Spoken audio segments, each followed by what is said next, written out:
Before we jump into today's story, imagine arriving in a foreign country to chase your biggest dream, only to discover you have nowhere to sleep. Now imagine the only person willing to share a roof with you is the coldest man you've ever met. Would you stay or walk away? This story will take you through laughter, heartbreak, shocking secrets, and a love neither of them saw coming. If you enjoy emotional Afro-Korean romance stories like this one, make sure you subscribe, like this video, and leave a comment telling us where you're watching from. Now, let's begin. The suitcase hit the apartment floor with a loud thud. "I am not sharing my apartment." The words came before Ayanda Mokoena could even introduce herself. She blinked at the tall Korean man standing in the doorway. His crisp white shirt was perfectly ironed, his sleeves rolled neatly to his forearms, and his expression looked as if smiling had been outlawed.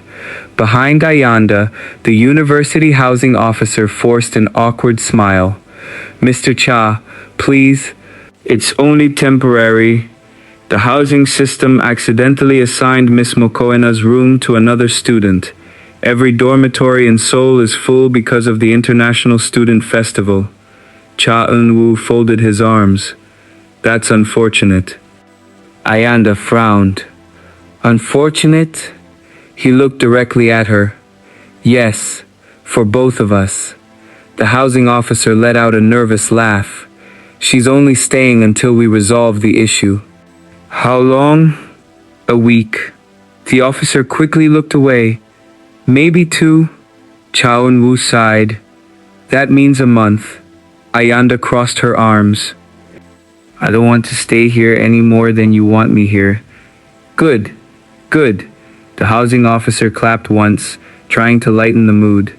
"Wonderful. I'm glad we're all in agreement." Neither of them answered. 10 minutes later, the officer had disappeared down the elevator, leaving Ayanda alone with the stranger who clearly wished she'd vanished with him. Cha Eun-woo silently picked up a single sheet of paper from the dining table and handed it to her. She glanced at the title. "Apartment Rules. Rule 1. Don't touch my coffee. Rule 2. Don't enter my office. Rule 3. No loud music. Rule 4. Clean after yourself. Rule 5. Don't speak to me before 8 in the morning." Ayanda stared at the page for a long second. Then she slowly folded it in half. Again and again. She smiled politely before tearing it cleanly into pieces. The tiny scraps fluttered onto the table. Cha Eun-woo's eyebrows lifted ever so slightly. "My turn," Ayanda said. She grabbed a sticky note from her bag and scribbled something. She slapped it onto the refrigerator. House rule number 1, learn some manners. For the first time in years, someone had challenged Cha Eun-woo inside his own home. He almost smiled. Almost. Instead, he walked toward the hallway. "Your room is the second door on the left." "Thank you. The bathroom schedule is on the wall. I'll survive. And don't burn the kitchen." Ayanda laughed sarcastically. "I'm South African." He looked confused. "So, we know how to cook?" Without another word, she wheeled her suitcase into the guest room and slammed the door. Cha Eun-woo stood quietly in the hallway. This is going to be a disaster. Inside her room, Ayanda leaned against the door and let out a long breath. What kind of man introduces himself with house rules? Her phone buzzed. Her mother. Ayanda answered immediately. "My daughter, have you settled into your apartment?" Ayanda forced a smile, even though her mother couldn't see it. "Almost. Is it nice?" She looked around the unfamiliar room. "It's different. You've worked so hard for this scholarship." "I know. We're all proud of you." Ayanda swallowed the lump forming in her throat. "I'll make you proud, Mama. You already have." After ending the call, she sat quietly for a moment. No matter how difficult this became, going home wasn't an option. She had sacrificed too much to study in Seoul. Giving up was never part of the plan. The next morning, at exactly 6:30, music blasted through the apartment. An energetic amapiano beat shook the walls. Cha Eun-woo's eyes snapped open. He looked at the clock. 6:32. He marched straight toward the kitchen. Ayanda was dancing while flipping pancakes. She wore oversized pajamas, headphones around her neck, completely absorbed in the rhythm. She spun around and nearly dropped the spatula. "Oh, you broke Rule 3. You tore up the rules, remember?" "I don't remember agreeing to that." She pointed at the frying pan. "Breakfast? No. They're pancakes." "No. You're a loss." He reached for the coffee machine. Nothing happened. He frowned. He checked the container. Empty. Slowly, very slowly. He turned toward her. "Where are my coffee beans?" Ayanda blinked innocently. "Oh." His voice became dangerously calm. "You used them. I thought they were regular coffee." "They were imported. I'm sure coffee is coffee. It was a limited edition roast." She shrugged. "It tasted nice." Cha Eun-woo closed his eyes. He silently counted to 5. Then 10. Ayanda couldn't help laughing. "You look like you're trying not to explode." "I am." She placed a pancake on a plate. "I'll buy you another bag." "You can't." "Why?" "It sold out months ago." She stared at him. "You're telling me people line up for coffee?" "They do." "That's actually a little scary." Despite himself, the corner of Cha Eun-woo's mouth twitched. Ayanda noticed. "There." "What?" "You almost smiled." "I didn't." "You definitely did." "I don't smile." "Everyone smiles." "Not everyone." For just a second, something in his eyes changed. Pain. Deep, quiet pain. Before Ayanda could ask what happened, his phone rang. He glanced at the screen and immediately walked away. "Grandfather." His expression hardened. "I already told you." Silence. "I'm not interested." Another silence. "No." He ended the call without saying goodbye. Ayanda pretended not to notice, but she couldn't ignore the frustration written across his face. Later that afternoon, Ayanda rushed toward the subway after finishing orientation. She checked her wallet. Her smile disappeared. Empty. She searched every pocket. Nothing. My wallet. She spun around. Gone. Panic rushed through her. Her student card. Her cash. Everything. She looked around helplessly as strangers hurried past without stopping. Her breathing became uneven. What am I going to do? At that exact moment, rain began pouring over Seoul. Within seconds, she was soaked. She hugged her backpack tightly and stood under a small bus stop shelter, trying to think. Her phone battery had died. She had no money, no way to contact anyone, no idea how to get back to the apartment. For the first time since arriving in Korea, Ayanda felt completely alone. Across the city, Cha Eun-woo glanced at the clock in his office. It was nearly 9 p.m. He frowned. She should have been home hours ago. He told himself it wasn't his concern. She was an adult. She could take care of herself. He picked up his laptop bag and headed for the door. Halfway there, he stopped. An uneasy feeling settled in his chest. He let out a frustrated sigh. Why am I even worried? Yet instead of driving home, he turned toward the subway station, unaware that the decision he was about to make would change both of their lives forever. Cha Eun-woo stepped onto the crowded subway platform, scanning every face that passed him.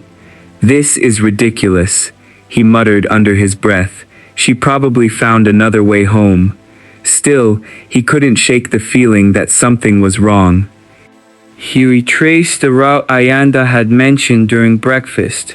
First the university, then the cafe where she planned to apply for a part-time job. By the time he reached the cafe, the owner was pulling down the shutters. "Excuse me," Eun-woo called. The middle-aged woman looked up. "Did a South African student come here today? She's about this tall, braided hair, cheerful, talks a lot." The woman smiled faintly. "You mean Ayanda?" "Yes. She left nearly 3 hours ago." "Did she say where she was going?" "She looked worried. She kept searching her bag before running toward the subway." His stomach tightened. "Thank you." Meanwhile, Ayanda sat on a bench inside the station, hugging herself against the cold. The rain had stopped, but her clothes were still damp. She had asked several people if she could borrow a phone. Most politely refused. Some simply walked away. She wasn't angry. She understood. She was a stranger in a city that barely knew her. She whispered to herself, "Think, Ayanda, don't cry. Crying won't solve anything." Just then, an elderly woman carrying heavy grocery bags stumbled on the wet floor. The bags burst open. Apples rolled across the platform. Without hesitation, Ayanda jumped up. "Oh, let me help you." She gathered the fruit as commuters rushed past without stopping. The old woman smiled warmly. "Thank you, dear. It's nothing." "No," the woman said. "Kindness is never nothing."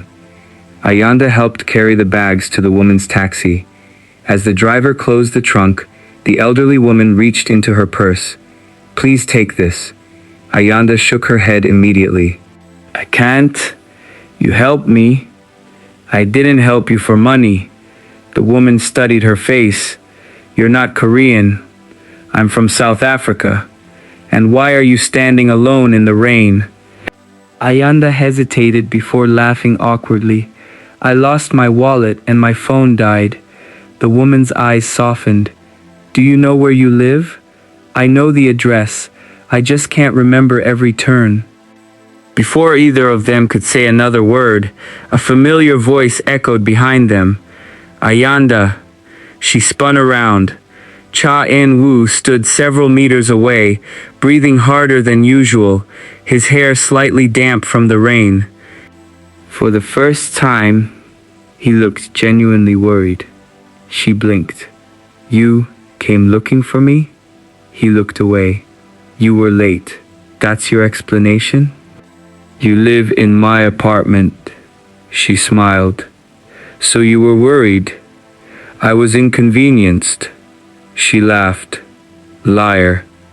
The elderly woman looked between them and chuckled. "Young man, next time don't make your girlfriend wait in the rain."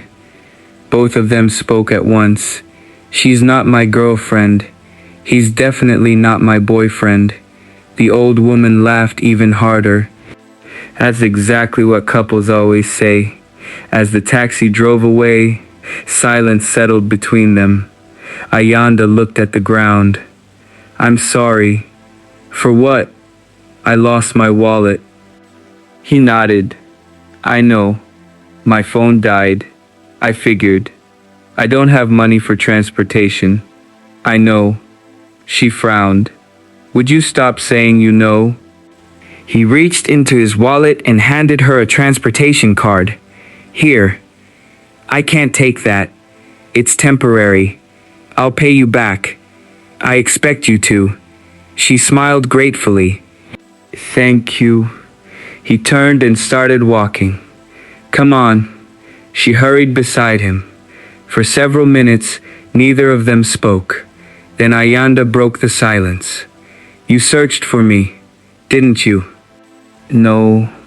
You just happened to be at the exact station where I was stranded?" "Coincidence." She grinned. "You're a terrible liar." He didn't answer, but the tiny smile threatening to appear betrayed him again. Back at the apartment, Ayanda immediately searched every pocket of her backpack one more time. Nothing. She sighed. My student ID, my bank card, everything. Cha Eun-woo placed a bowl of hot ramyun on the table. "Eat first." She stared at him. "You made this? You haven't eaten. You cooked for me?" "I cooked for myself." She raised an eyebrow. "And accidentally made 2 bowls?" He ignored her. She sat down anyway. After taking one bite, she coughed violently. "Oh!" He looked up. "What? This is spicy." "It's mild." "Mild?" "My grandmother says children eat spicier food."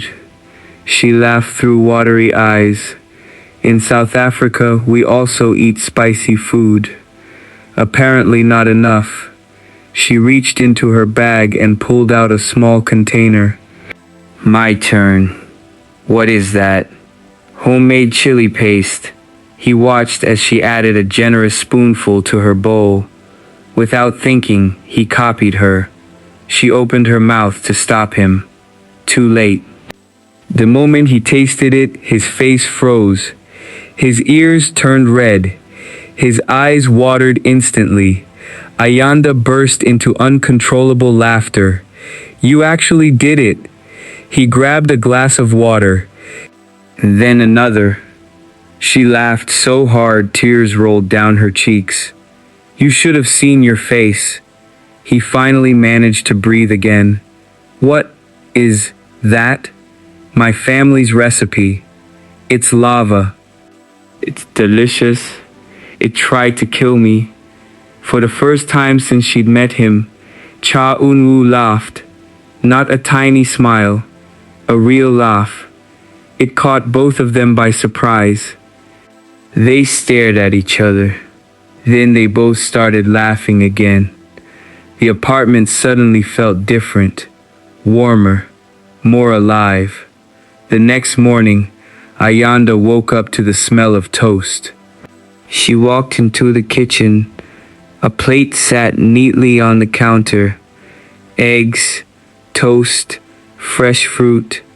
Beside it was a sticky note. "Don't be late for class." No signature. None was needed. She smiled to herself. Mr. Apartment Rules is becoming soft. That afternoon, Ayanda finally secured a part-time job at a neighborhood cafe. The owner smiled warmly. "We open at 6 every morning." "I'll be here." "The pay isn't much." "I'll make it work." She left feeling hopeful, until she received an email from the university. Outstanding tuition balance due within 14 days. Failure to pay may result in suspension of enrollment. Her heart sank. She had expected her scholarship to cover everything. Apparently, administrative fees had not been included. The amount was more than she could earn in months. She quietly closed her laptop before Eun-woo came home. She refused to burden him. That evening, she forced herself to smile through dinner. Eun-woo noticed immediately. "You've been quiet." "I'm just tired." "You don't lie very well." She looked away. "I'm fine." He didn't press further. But later that night, as he walked past the dining table, he noticed an envelope sticking out of her notebook. He wasn't trying to pry. The words simply caught his attention. Final tuition notice. His expression darkened. He carefully looked away without touching it. In his room, he sat in silence for several minutes. Then he picked up his phone. "Mr. Han." His assistant answered immediately. "Yes, sir? I need you to look into something." "Of course." "A student named Ayanda Mokoena." There was a brief pause. "Should I investigate her?" "No." His voice softened. "Find out exactly how much tuition she still owes." He ended the call before his assistant could ask another question. Leaning back in his chair, Cha Eun-woo stared at the ceiling. He told himself he was only helping because she was his temporary roommate. Nothing more. Yet deep down, he knew that explanation was becoming harder and harder to believe. The following afternoon, Ayanda rushed from her morning classes straight to the cafe. By the time her shift ended, her feet ached, her shoulders felt heavy, and she still had 2 chapters to study before sunrise. She unlocked the apartment door as quietly as possible. The lights were still on. Cha Eun-woo was sitting at the dining table with his laptop open. He glanced at the clock. It's almost midnight. She smiled weakly. I noticed. You skipped dinner. I wasn't hungry. Her stomach growled loudly. He slowly looked up. It appears your stomach disagrees. Ayanda covered her face in embarrassment. I wish it would stay quiet at moments like this. Without saying another word, Eun-woo stood and walked into the kitchen. A few minutes later, he placed a steaming bowl of kimchi fried rice in front of her. I told you I wasn't hungry. Then don't eat it. She stared at him. You really expect me to ignore food that smells this good? I expect nothing. She picked up a spoon. 1 bite, then another. This is amazing. I know. She laughed.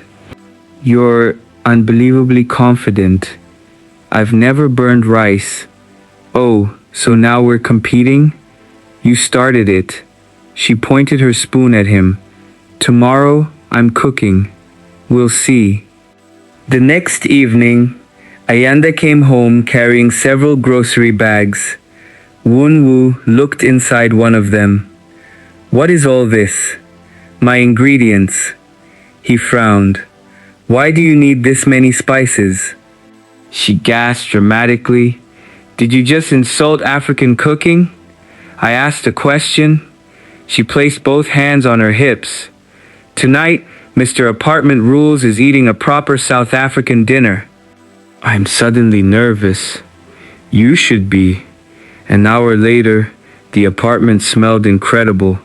Ayanda placed homemade chakalaka, grilled chicken, pap, and vegetables on the table. Eun-woo stared at the colorful meal. This looks... She raised an eyebrow. If you say spicy, I was going to say beautiful. She blinked. That wasn't what I expected. He took his first bite. His eyes widened. This is... She leaned forward. Well? He reached for another spoonful. I understand why you defended your cooking. She grinned proudly. Told you. Dinner lasted almost 2 hours. For the first time, neither of them rushed away afterward. Instead, they stayed at the table talking. So, Ayanda asked, what were you like as a child? Boring. I don't believe that. I liked reading. That's still boring. I also climbed trees. She laughed. There we go. What about you? I talk too much. You still do. I wasn't asking for your opinion.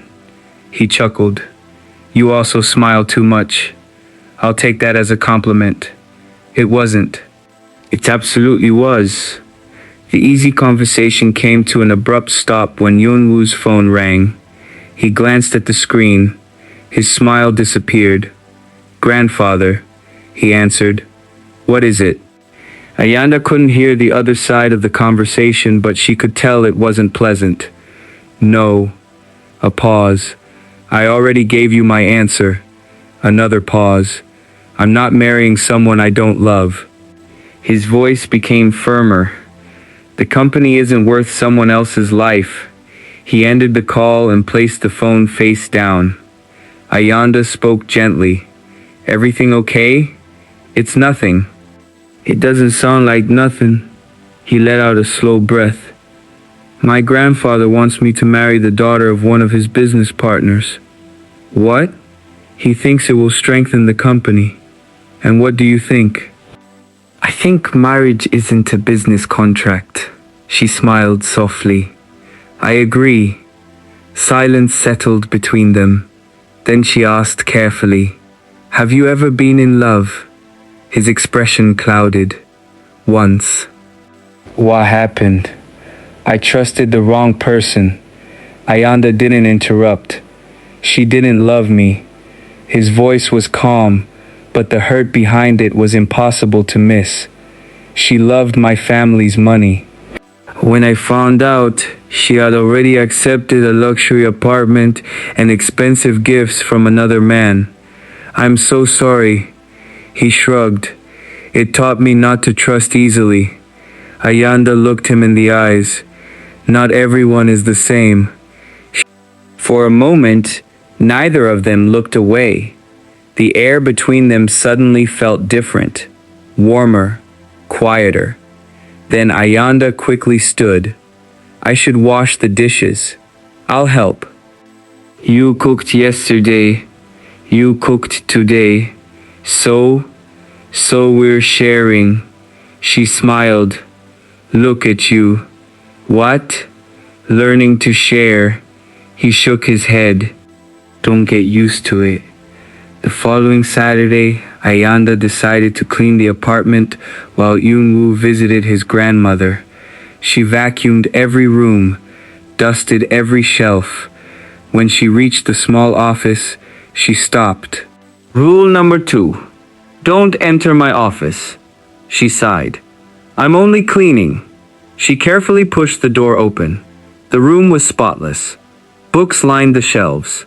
Awards covered one wall. Family photographs sat neatly on the desk. She smiled at a picture of a much younger Eun-woo holding an elderly woman's hand. Just as she reached for the dust cloth, a folder slipped off the desk. Papers scattered across the floor. She knelt to gather them. Then she froze. One document caught her eye. Shareholder meeting. Hansong Tech Group. Another. Vice Chairman. Cha Eun-woo. Her heartbeat quickened. What? She kept reading. Multi-billion-dollar assets. Corporate board reports. Family holdings. Luxury real estate. She stared at the numbers in disbelief. He isn't just a software engineer. The sound of the front door opening echoed through the apartment. Her eyes widened. Eun-woo was home. She hurried to return everything exactly as she'd found it. The office door opened. He stood there. Neither of them spoke. Finally, Ayanda looked down. I'm sorry. You went into my office. I know. You read the documents. She nodded. I didn't mean to. Silence stretched between them. Finally, she whispered, Why didn't you tell me? He leaned against the doorway.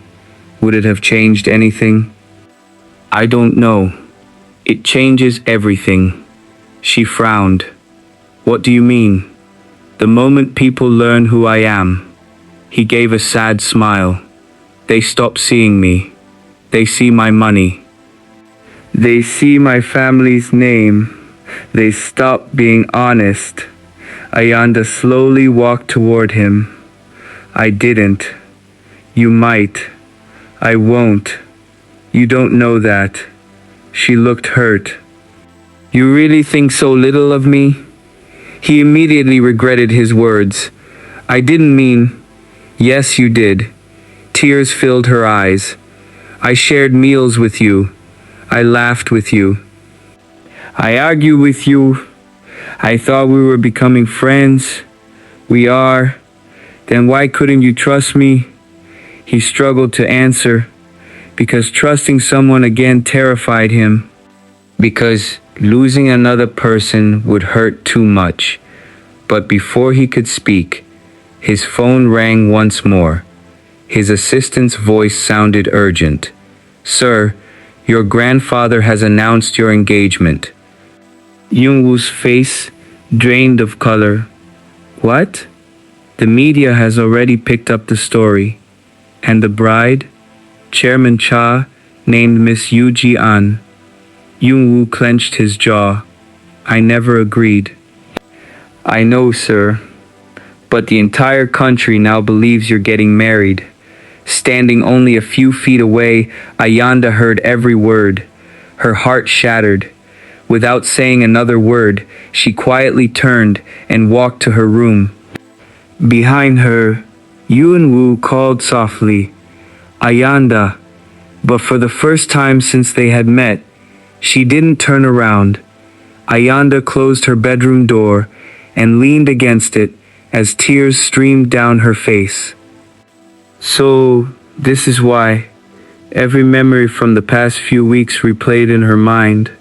The breakfasts, the late-night conversations, the laughter, the way he searched for her when she was stranded, the way he smiled only when she was around. Had she imagined all of it? A soft knock interrupted her thoughts. Ayanda. She remained silent. I know you're awake. Still, she said nothing. Eun-woo rested his forehead against the door. My grandfather announced the engagement without my permission. Silence. I never agreed to marry her. More silence. I need you to believe me. Finally, Ayanda spoke, her voice trembling. Whether you agreed or not, she's the woman your family chose. Ayanda, and I'm just the temporary roommate. Her words hit him harder than he expected. He wanted to explain everything. Instead, he stood outside her door until long after midnight before quietly walking away. The next morning, the apartment felt painfully different. No teasing, no laughter, no breakfast together. Ayanda left before sunrise for her cafe shift. When Eun-woo walked into the kitchen, he noticed a sticky note on the refrigerator. Thank you for everything. Nothing else. He stared at it for several seconds. Something was slipping away, and for the first time in years, he didn't know how to stop it. Days passed. Although they lived under the same roof, they barely spoke. Every conversation became short and formal. Good morning. Morning. Have a good day. You too. One evening, Ayanda returned from work and found an official university letter waiting for her. She opened it slowly, then read it again. Her tuition balance had been completely paid. She frowned. There has to be a mistake. She hurried to the university's finance office the next morning. There isn't a mistake, the administrator said with a smile. The payment was made anonymously. Do you know who paid it? I'm sorry. The donor requested complete privacy. Ayanda thanked her and walked outside. She already knew. There was only one person who could have done it. That night, she waited for Eun-woo to come home. When he walked through the door, she held up the receipt. You paid my tuition. He loosened his tie.